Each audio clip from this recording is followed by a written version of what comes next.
If what I am about to tell you is true, almost everything we most treasure, freedom, beauty, reason, the family, economic well-being, and even goodness, is in jeopardy. Who or what poses this threat? The answer is the most powerful ideology of the last 100 years, leftism.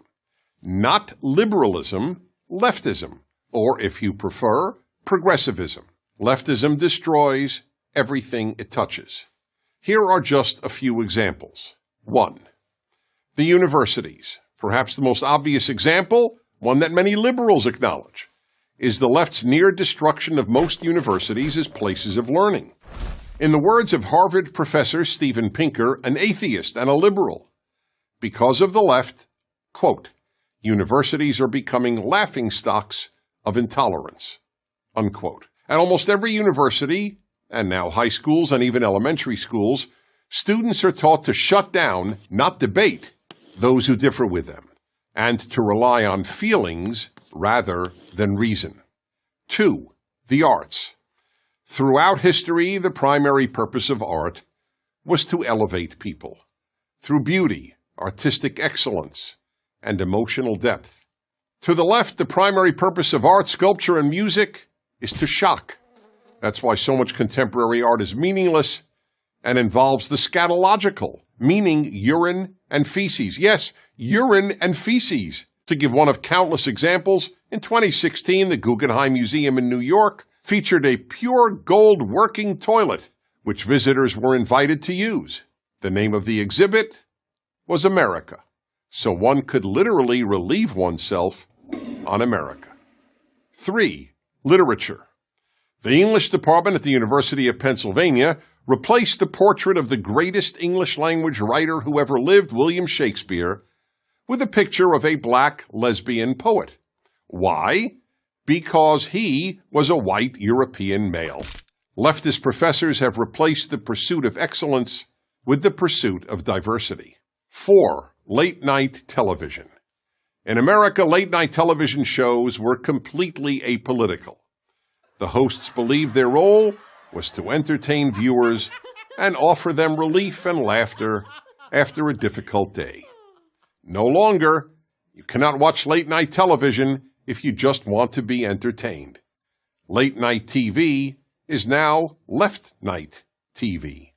5. Religion.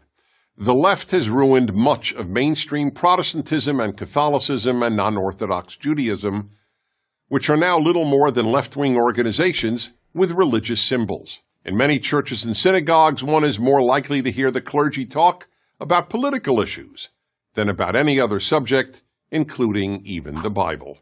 6. Free speech.